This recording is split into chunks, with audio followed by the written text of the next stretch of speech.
Hey, welcome, my friends, to this week's captivating episode on Motivational Moments with Maria.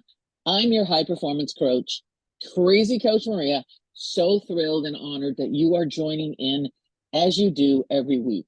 And this week, it's really special because I've got a special guest for us today that she's going to share her story and things that she has inspired others to do in their lives.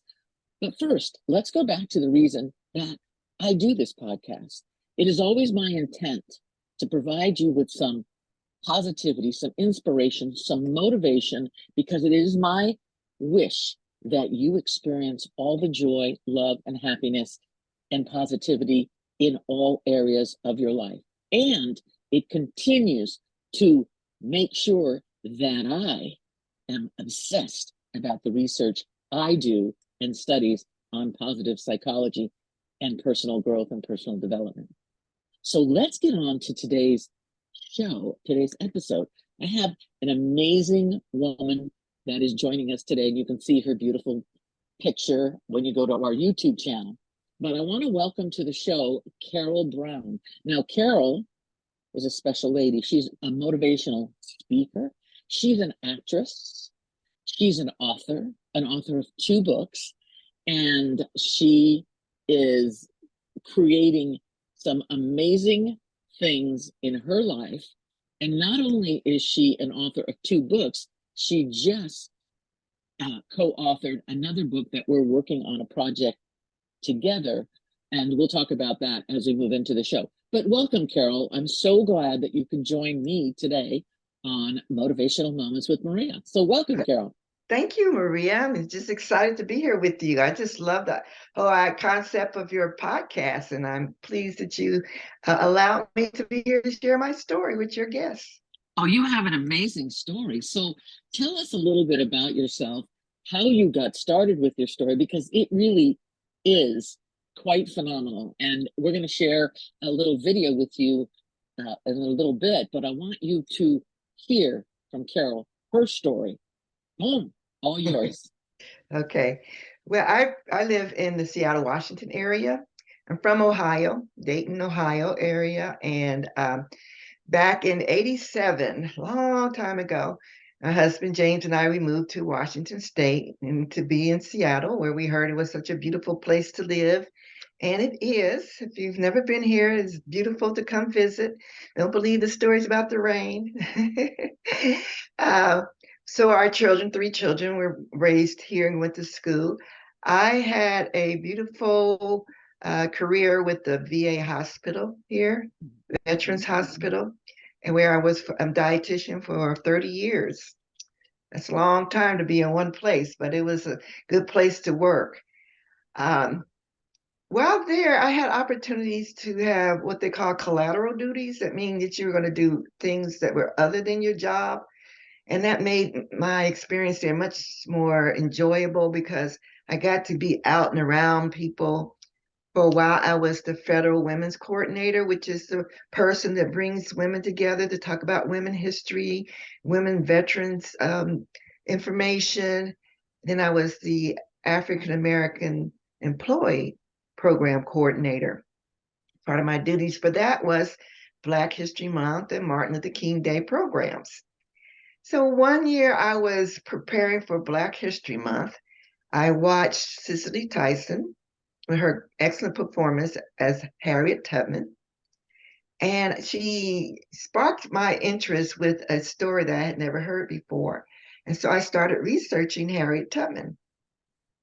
Maria, I found out so much information about her that I didn't know, and I figured many people had never heard of as well. One fact I didn't know is she lived to be 93 years old. Wow. Yeah, most people know about her time on the Underground Railroad, which is just a segment of her life.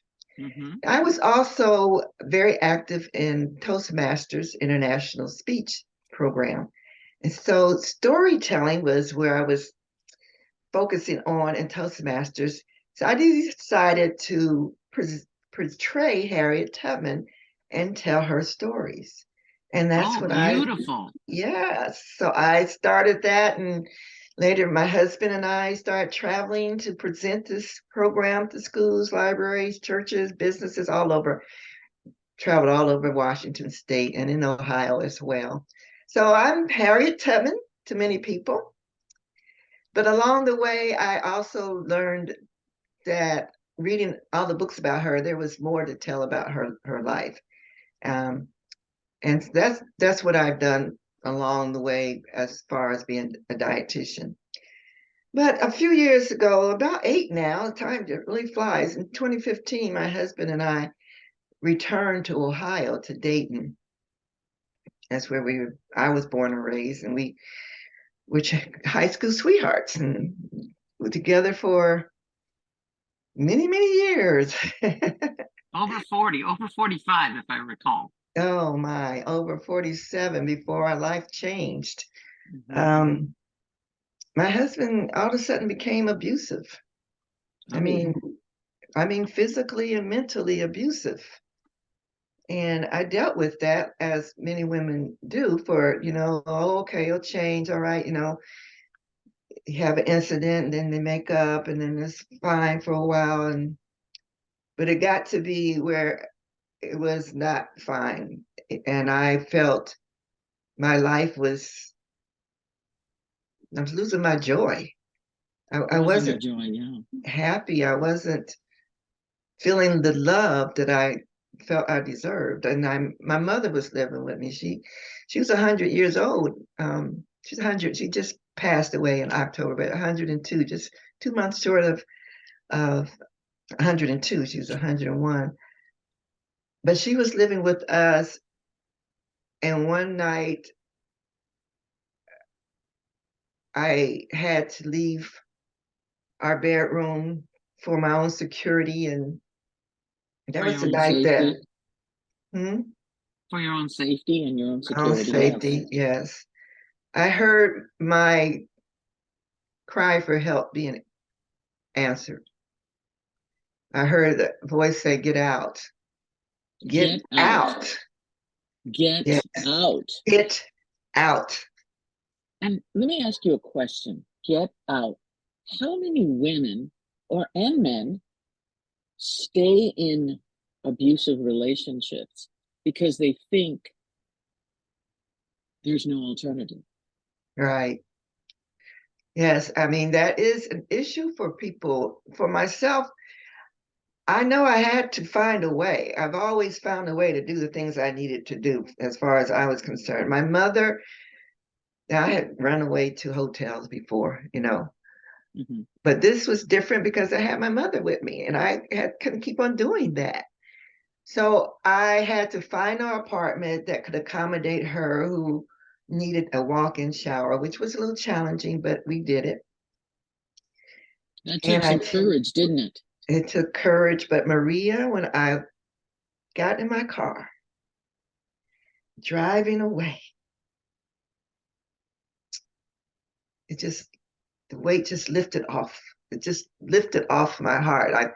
I say in the book, I felt like I felt like I was light enough to fly. It was just amazing how much different it felt just to have made that decision that I needed to get out.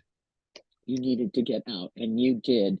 And you've created this incredible life I know you're still doing your Harriet Tubman. I know you're doing motivational speaking, and I know you are doing work for all the young women and children of the world that need someone supporting them. Is that right? That's my goal. So once I realized when I left, I wrote my second book about Harriet Tubman. And it was, let me share that, it's the Harriet Tubman Way. The Harriet Tubman Way. And there's lessons in there, aren't there? Lessons. It's an inspirational guide to self-love, empowerment, and legendary leadership for girls. And this is for all girls, all age girls, because, when you write a book and you get it edited and you reread it, Maria, I realized I wrote this for myself as well as the young girls. because we have to remind ourselves that how important it is to love ourselves. That was what I share Harriet Tubman's stories, that I feel that she couldn't have done what she did if she didn't first love herself. Yes, I know. And reading some of your book, I was touched by the stories that you were telling in there in the Harriet Tubman way. I mean, it was just like, okay, this could be any of us. This could be any of us that have struggled with self-worth, self-love. I mean, there's so many of us that we're not clear on how to do that. But Yes, the fact that you took that big step and studying her history gave you a pathway to keep moving forward and taught you some incredible life lessons. And yes. speaking of lessons, what valuable lessons did you learn along your way? The lessons that I learned are what I use in the book. First of all, I look at her life as, and for anyone who may not know Harriet Tubman's story, let me just review that a Please. little bit. Okay. So Harriet Tubman was born in Maryland about 1821. She was a slave. Her parents were slaves. She came from a generation of slaves. She knows her grandmother was straight from Africa. Big family. And she was known because she was, she freed herself. When she was about 25, she got married to John Tubman. Her name was Araminta. Araminta Ross was her name, birth name. They called her Minta. They called her Minta. She, when she married John, who was a free man in Maryland, there were quite a few African Americans who were free. She felt like she was almost free, and she know people go up north when they're free, a lot of them change their names. So she changed her name to Harriet, like her mother. So that's how she became Harriet Tubman.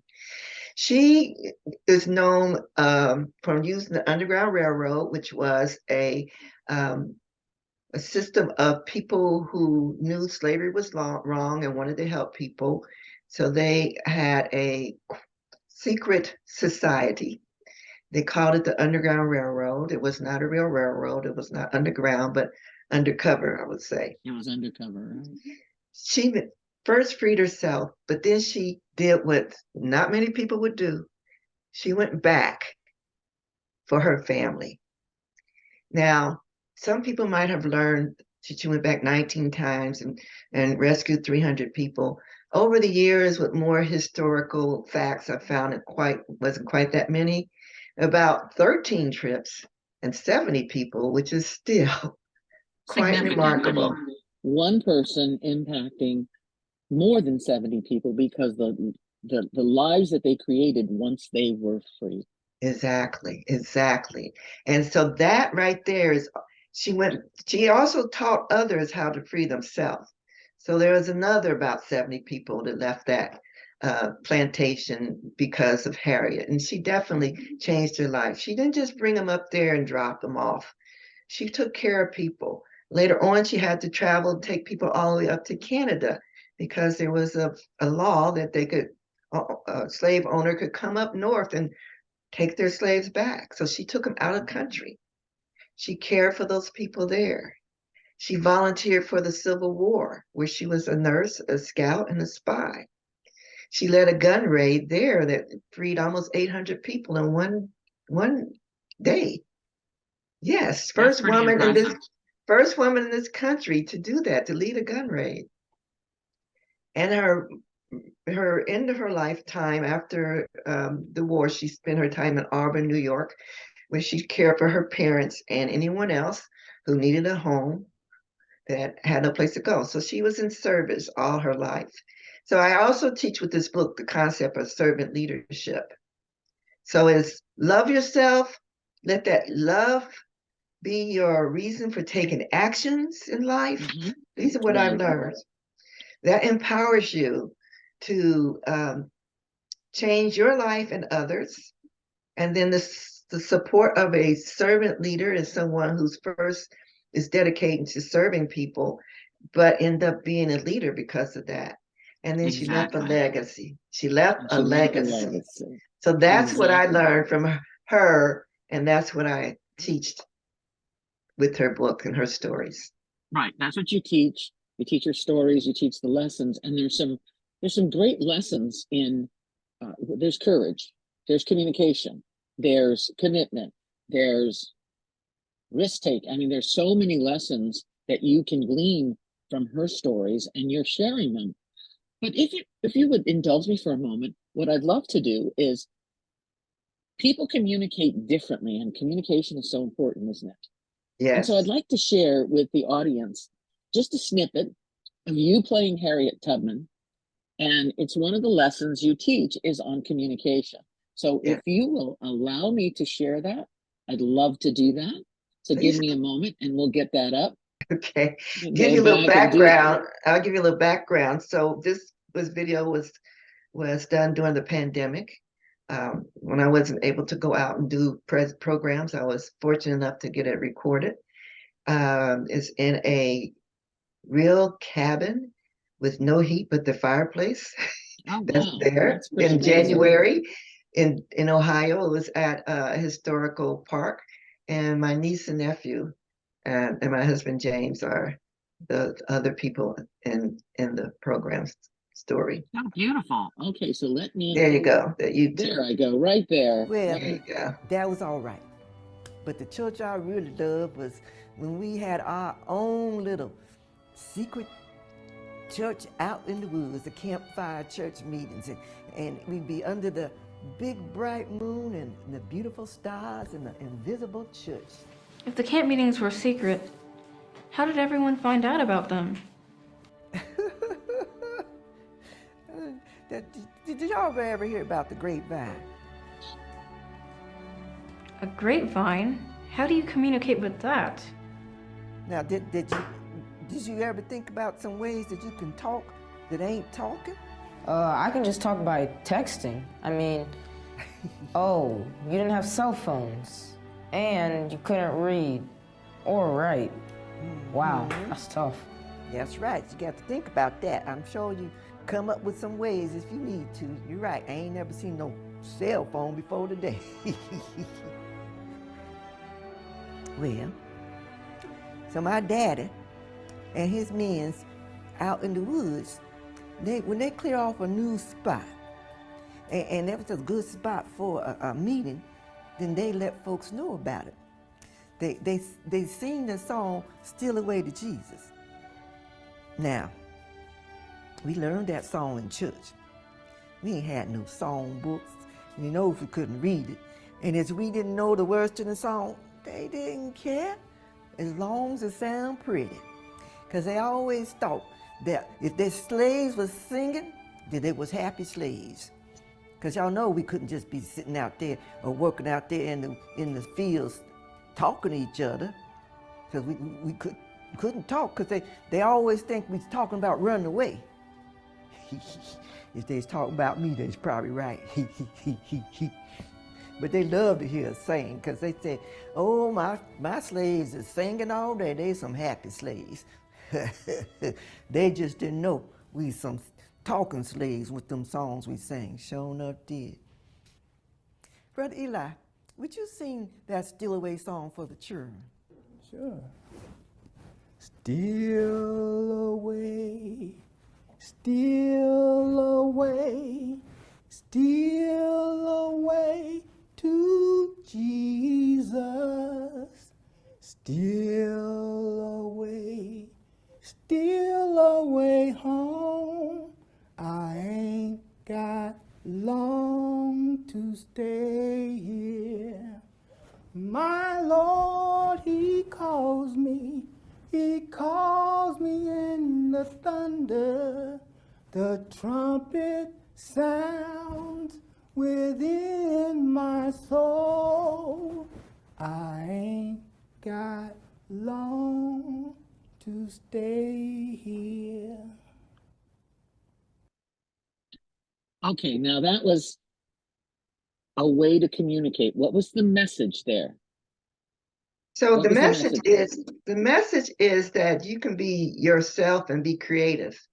to get communication across. But it is important to be able to communicate.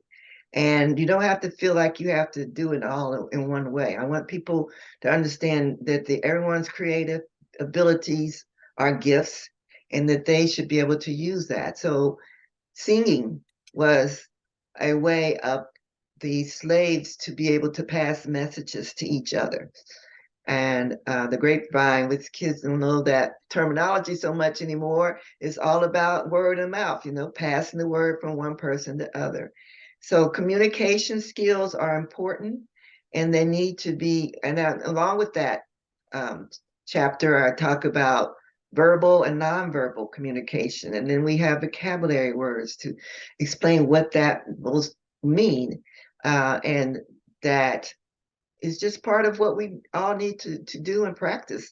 And in my books, it's a curriculum, they're curriculums. So along with that, I encourage my readers to journal their thoughts. I give them discussion questions, and every chapter is a quote from someone that they may know.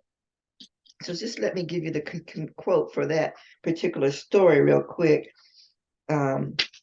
A quote comes from Nelson Mandela, actually, in this book, the chapter 16 in this book, Practice Communication Skills. If you talk to a man in a language he understands, that goes to his head. If you talk to him in a language, in his language, it goes to his heart. So I say that to say that to reach people, they don't all respond to the same long tone or language or the same person giving the message. That's why each individual's own personality is here to touch the hearts of somebody that resonates with them. Got it. Yeah, it is. You have to speak to the heart, and you have to speak from your heart. Yes. In order to effectively communicate.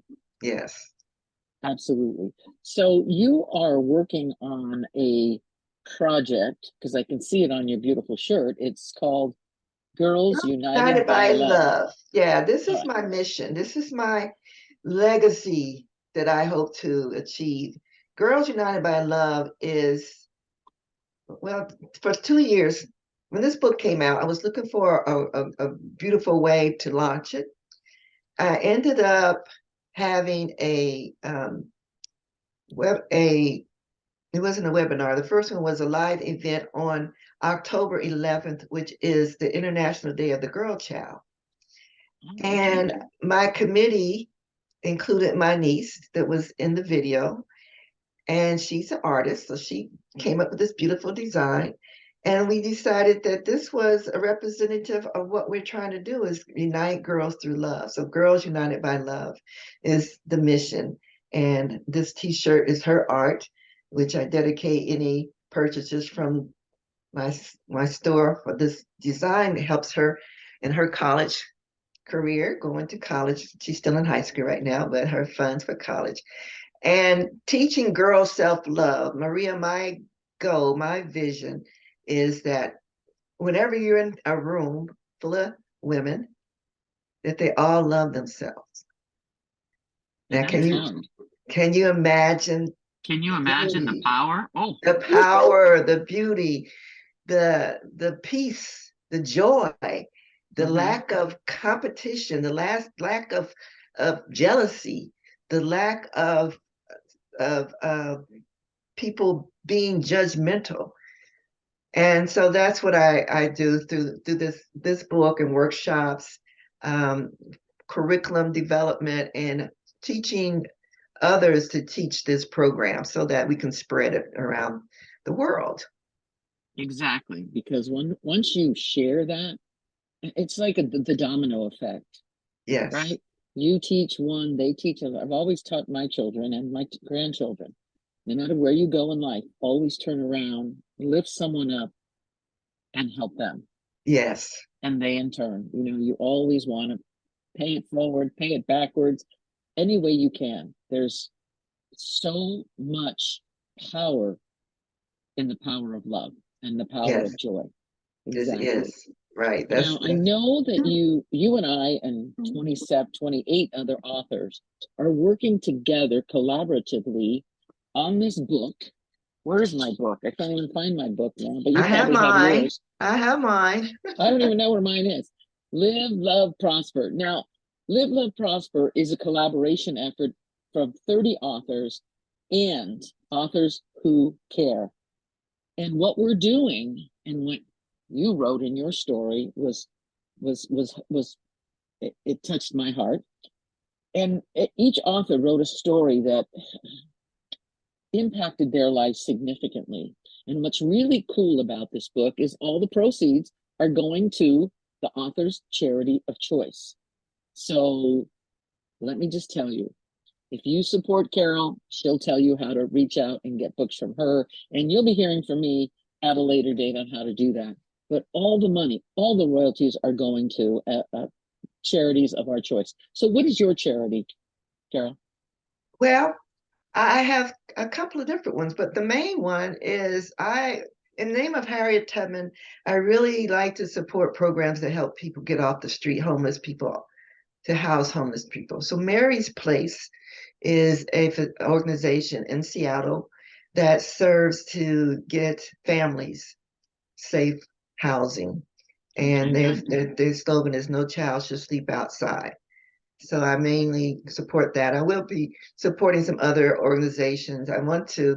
I'm connected to like 3 cities here. Seattle is down the road. I live in Puyallup, and then I used to live in Tacoma. So I want to support organizations in each city, and I'm still working on the other 2. But Mary's Place is one of the main ones. I think what they do is so important, and I will be volunteering with them to work with women there, and hopefully getting the community around Seattle. You know, we have a lot of major companies and corporations here, and I hope that they will all see how it's going to benefit the whole community when we get more and more people off the streets.